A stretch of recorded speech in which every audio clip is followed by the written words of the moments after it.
Study IQ IAS, अब तैयारी हुई अफोर्डेबल। नमस्कार दोस्तों, स्वागत है आप सभी का स्टडी IQ में। मैं हूं आपका दोस्त राहुल साईगांवकर। आज हम लोग एक बहुत ही दिलचस्प विषय पे चर्चा करने वाले हैं। हमारी चर्चा का विषय है चीता, चीता द वाइल्ड कैट। आप यहाँ पे खबर देख सकते हो, India is likely to reintroduce cheetah by August 2022, यानी कि इस साल इंडिपेंडेंस डे तक हम लोग 5 से 6 चीतास री इंट्रोड्यूस करने वाले हैं इंडियन वाइल्ड लाइफ में। हम लोग इस पर्टिकुलर डिस्कशन में बात करेंगे कि री इंट्रोडक्शन क्यों हो रही है, क्योंकि अगर री इंट्रोडक्शन हो रही है इसका मतलब है चीता इंडिया से एक्सटिंक्ट हो चुके थे। अब एक्सटिंक्ट क्यों हुए थे ये भी डिस्कशन करेंगे। री इंट्रोडक्शन जो चल रही है, री इंट्रोडक्शन का प्लान क्या है, कहाँ पे ये री इंट्रोड्यूस होने वाले हैं, री इंट्रोडक्शन की हिस्ट्री क्या है, और इवेंचुअली हम लोग बात करेंगे कि री इंट्रोडक्शन के साथ प्रॉब्लम्स क्या होती है। तो हम लोग क्रिटिकली एनालाइज करने वाले हैं री introduction of cheetahs in India. और इस डिस्कशन के अंत में मैं आपको एक बहुत ही अच्छी स्निपेट बताऊंगा, विल डिस्टिंग्विश बिटवीन चीता एंड लेपर्ड आल्सो। बहुत जरूरी डिस्कशन रहेगी आपके लिए अगर आप यूपीएससी सिविल सर्विस की तैयारी कर रहे हैं या स्टेट पीएससी की तैयारी कर रहे हैं, क्योंकि each and every slide in this discussion is a potential MCQ and a mains question at the end कि इस री इंट्रोडक्शन ऑफ चीता को आप क्रिटिकली एनालाइज कीजिए, इस तरह का मेन सवाल भी आ सकता है। So stay tuned with me to get all this information in this particular video. चलिए शुरुआत करते हैं, लेकिन उससे पहले अगर आप यूपीएससी सिविल सर्विस की तैयारी कर रहे हैं, you have to visit our website studyIQ.com। आप जानते हैं कि स्टडी IQ का सबसे बड़ा इनिशिएटिव, स्टडी IQ के इतिहास में पहली बार ऐसा इनिशिएटिव उन्होंने शुरू किया है, foundation course for UPSC general studies prelims and mains दोनों। 20 जून 2022 से शुरू होने वाला है।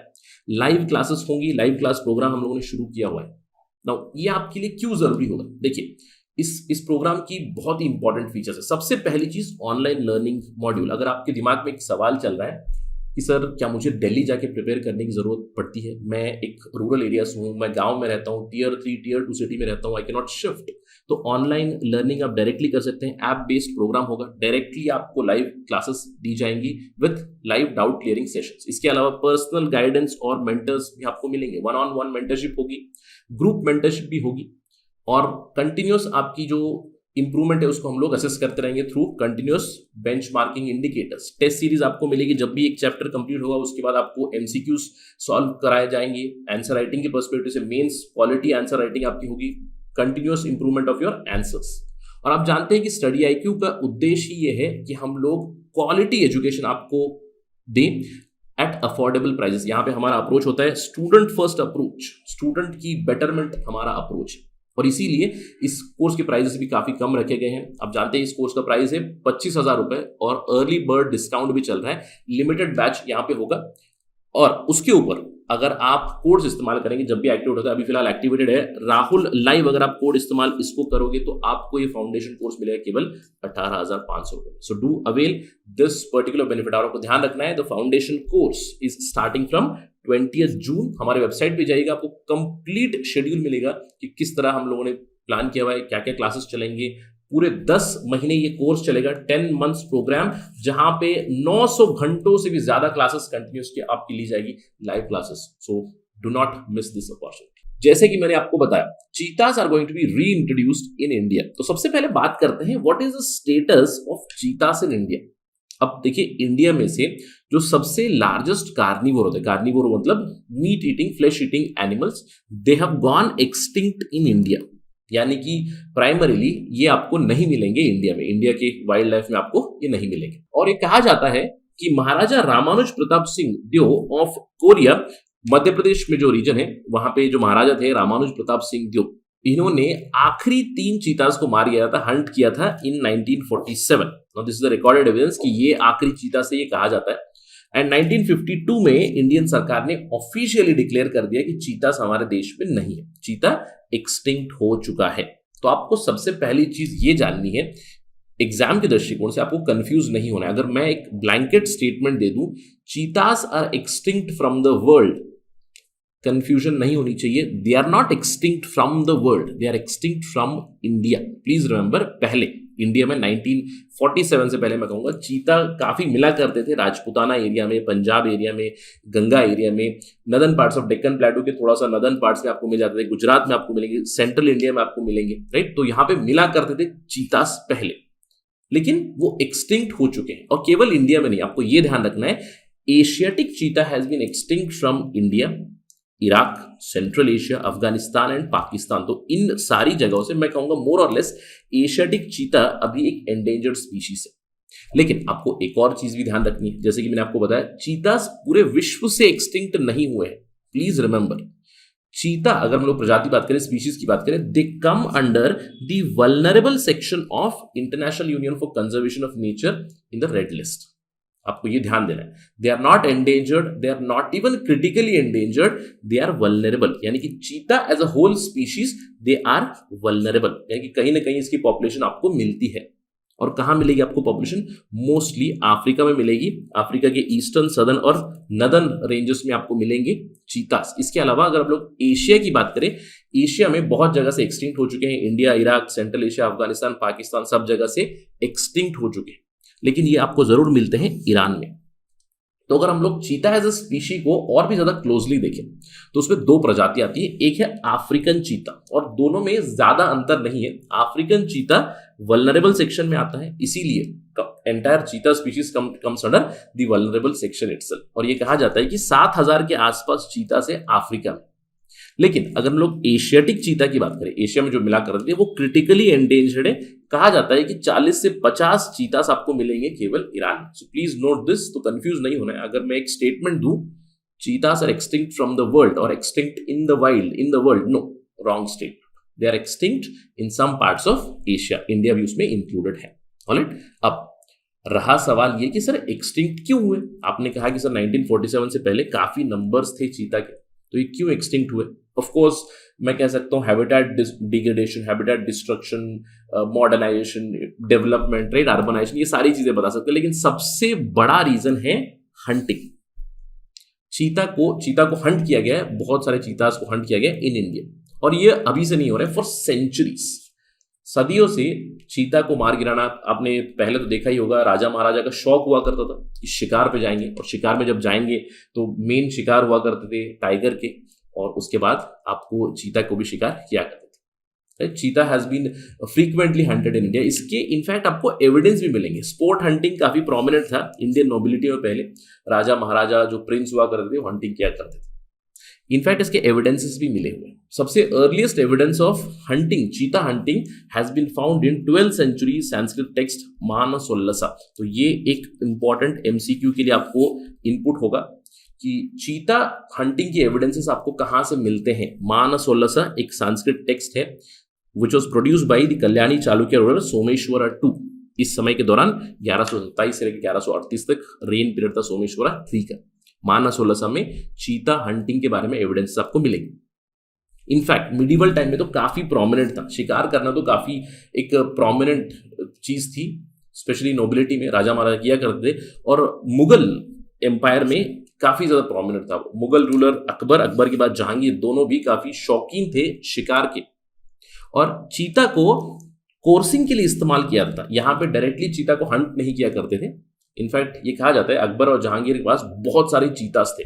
चीता को डोमेस्टिकेट किया जा सकता है, टाइगर को नहीं किया जा सकता। टाइगर को डोमेस्टिकेट करना थोड़ा टफ होता है, बट चीता को आप ट्रेन कर सकते हो, डोमेस्टिकेट कर सकते हो। तो इसीलिए चीता कोर्सिंग किया करते थे, यानी कि चीता को लेकर वो हंटिंग पे जाया करते। अब समझ लीजिए चीता को भेज देंगे। आपने मूवीज वगैरह में देखा होगा कि एक जानवर को, जैसे कुत्ते को, फॉक्स को, या फिर दूसरे जानवर को हंट करने के लिए भेजा जाता है। That is called cheetah coursing. I am quite sure you must have seen in many movies, right. तो चीता को भेज देंगे शिकार के पीछे। चीता उस शिकार को पकड़ेगा, उसको मारेगा नहीं, बेसिकली वो उसको चीरफाड़ नहीं कर सकता है। तो समझ लीजिए हिरन के पीछे भेज दिया चीता को, चीता तेज होता है, हिरन को पकड़ लेगा, उसके बाद ये लोग जाकर उस हिरन को या फिर जो भी प्रे है उसको पकड़ लेते। अब ये कहा जाता है कि अकबर के पास 9000 के आसपास चीता थे। फॉर चीता कोर्सिंग ही हैड अराउंड 9000, ऑल्दो इसके एविडेंसेस या फिर मैं कहूंगा प्रूफ नहीं है, बट हिस्टोरिकल राइटिंग्स में आपको मिलेगा कि बहुत सारे चीतास थे अकबर के पास। So right from ancient time, medieval times, cheetah hunting has been very prominent. लेकिन ये और भी ज्यादा एक्सटेंसिव हुआ ब्रिटिश के कार्यकाल के दौरान हम लोग कह सकते हैं कि British have been mostly responsible for extinction of the cheetahs from India. पहले भी चला करता था, लेकिन ब्रिटिश में चीता कोर्सिंग नहीं किया था, चीता को डोमेस्टिकेट करके उसको दूसरी चीजों को हंट करने के लिए इस्तेमाल नहीं किया था, डायरेक्टली चीता को ही मार गिराना। अब ब्रिटिश के दौरान भी, ब्रिटिश के कार्यकाल के दौरान भी काफी ज्यादा प्रोमिनेंट था हंटिंग, शिकार करना। ब्रिटिश ऑफिसर शिकार बजाया करते और उनका सबसे फेवरेट शिकार वो करता था टाइगर, और उसके बाद आता है चीता। स्पोर्ट के लिए a game for them. In fact कुछ कुछ जगह पे तो ब्रिटिश एडमिनिस्ट्रेशन में शिकार करने वालों पे, शिकार जब करोगे आप चीता का, तो आपको एक रिवॉर्ड मिला करता था। सिंध में एक रिवॉर्ड था, 6 रुपए था अगर आप एक चीता कब को मार गिराएंगे, 12 रुपए था अगर आप एक अडल्ट चीता को मार गिराएंगे। बहुत सारे एनवायरमेंटल हिस्टोरियंस जो हैं वो कहते हैं कि British administrative policy was majorly responsible for चीतास going extinct from India. अब एक तो शिकार तो किया करते थे, दूसरा आपको पता है कि जो ब्रिटिश की फॉरेस्ट पॉलिसीज थी वो एक्सप्लॉयटेटिव फॉरेस्ट पॉलिसीज थी, क्योंकि इंडस्ट्रियलाइजेशन धीरे धीरे आ रहा था, तो उन्होंने फॉरेस्ट को क्लियर किया। आप जानते हैं कि British exploitative policies towards tribals, British exploitative policies towards forest, and by that British explorative policies towards the cheetahs. So British policies have been mainly responsible for the end of the cheetah going extinct from India. इसीलिए extinction हुआ। अब बात आती है reintroduction, क्योंकि हमें already पता चल चुका था, मैंने आपको बताया महाराजा रामानुज के बारे में, who apparently hunted the last 3 cheetahs in India. But एक सवाल आपके दिमाग में जरूर आ रहा होगा कि सर रीइंट्रोडक्शन कब से शुरू हुई, लेकिन एक और चीज भी होगी कि मैंने चीतास देखे हुए, अगर मैं जू में जाऊं तो मैंने चीतास देखे हुए, तो ये कहां से आए? देखिए, चीता इंपोर्ट पॉलिसी काफी दिनों से चल रही है। 1949 के बाद से ही इंडिया में बहुत सारे चीतास को इंपोर्ट किया गया है, मेनली फ्रॉम अफ्रीका, राइट। अब जैसे इंपोर्ट किया जा रहा था, आप देख सकते हो जू में, मैसूर जू में आपको चीतास मिलेंगे, दूसरे जू में आपको चीता मिलेंगे। तो शुरुआत हुई क्यों ना हम लोग चीतास को रीइंट्रोड्यूस करें इंडिया में। अब इसका हिस्ट्री क्या है? सबसे पहले ये आइडिया दिया था state wildlife board of Andhra Pradesh ने, जिन्होंने सजेस्ट किया था कि we should introduce cheetahs in our habitats, वापस जहां से एक्सटिंक्ट हुए, एक्सपेरिमेंटल बेसिस पे 1955 में इन्होंने सजेस्ट किया, जिसके ऊपर ज्यादा कुछ ट्रैक्शन आई नहीं। फिर से 1970s में डिपार्टमेंट ऑफ एनवायरनमेंट ने एक कदम उठाया इसके ऊपर कि हम चीतास को रीइंट्रोड्यूस करेंगे इंडिया में, और यहाँ पे इन्होंने फोकस किया था ऑन एशियाटिक चीतास। और उस समय भी ईरान के साथ बात चल रही थी कि हमें कुछ चीतास आप दे दीजिए, क्योंकि ईरान में भी काफी ज्यादा चीतास थे। उस समय भी ये कहा जाता है कि ईरान में 300 एशियाटिक चीतास थे।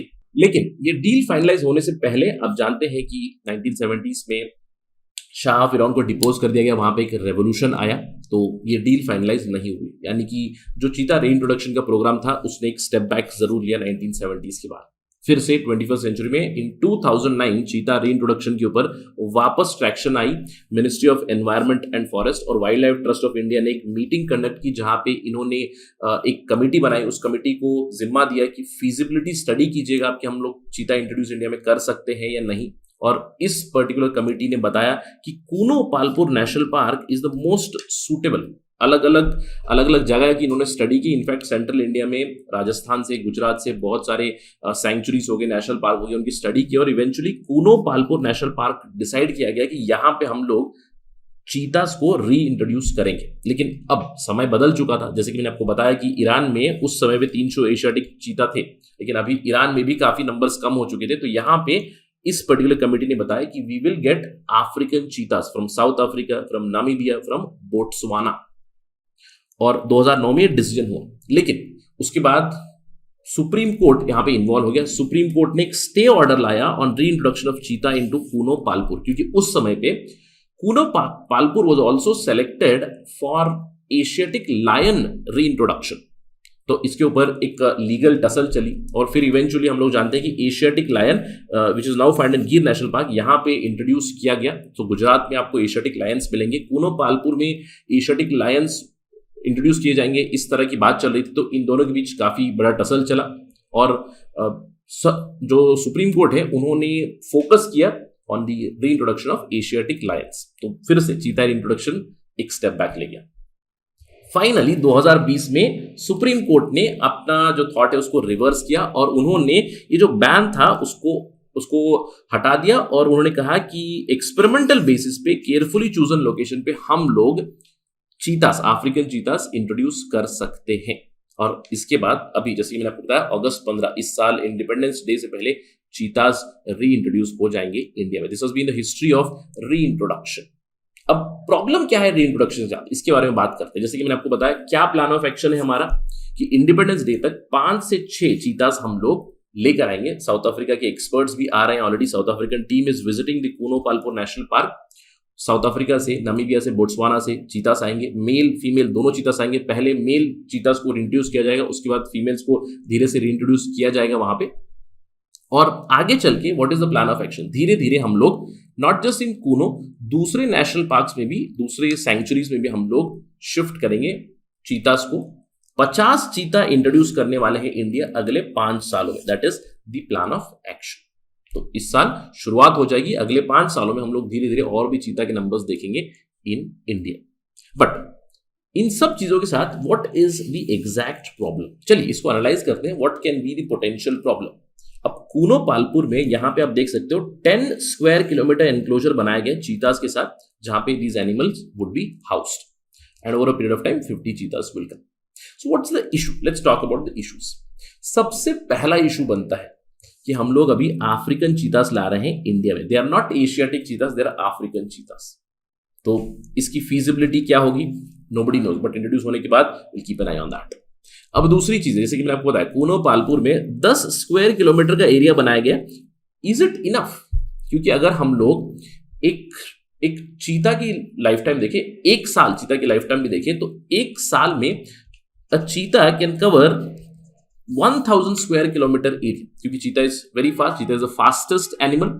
ये कहा जाता है कि 1000 स्क्वायर किलोमीटर एरिया वो कवर करता है through its running itself in 1 year. तो 10 स्क्वायर किलोमीटर का एरिया, इज इट इनफ?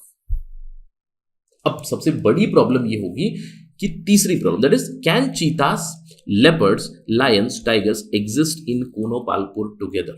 ऐसा कहीं पे भी नहीं देखा गया अभी तक, कहीं पे there is no known evidence that all these wild cats are found at a single place. और कूनो में जब हम लोग चीता इंट्रोड्यूस कर देंगे तो ये चारों चीजें आपको एक ही जगह पे मिलेंगी, चारों स्पीशीज आपको एक ही जगह मिलेगी, चारों वाइल्ड कैट्स एक ही जगह मिलेगी।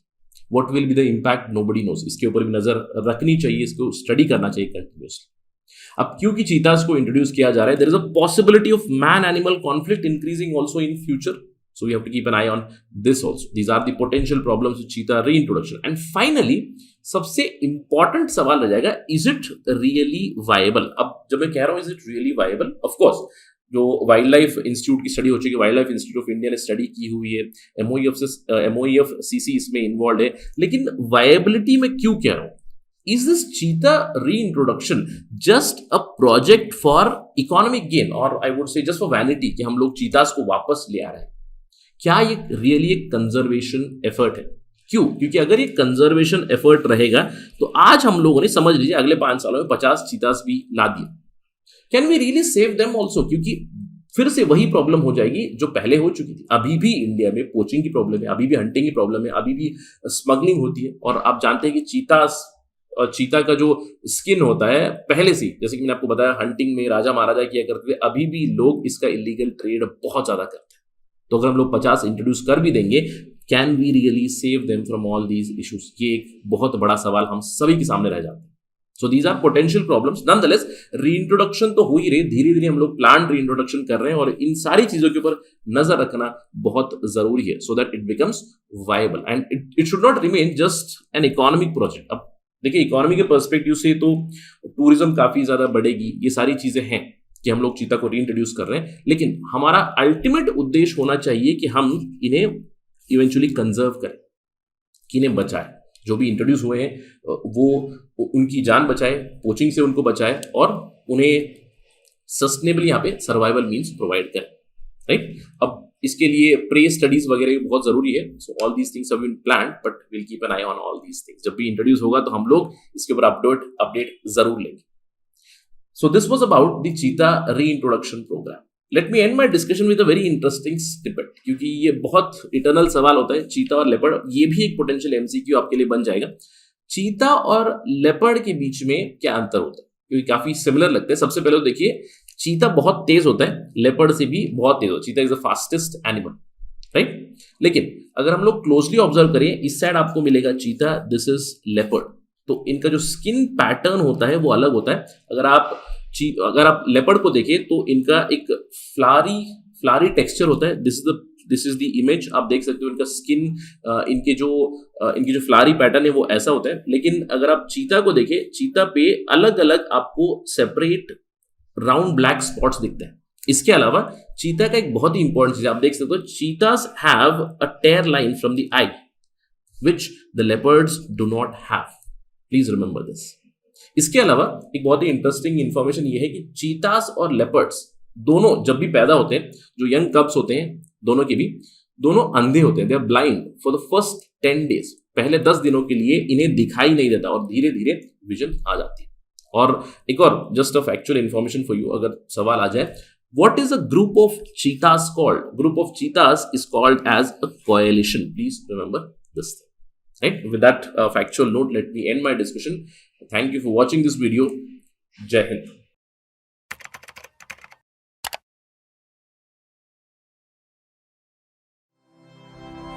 Study IQ IAS. अब तैयारी हुई अफोर्डेबल।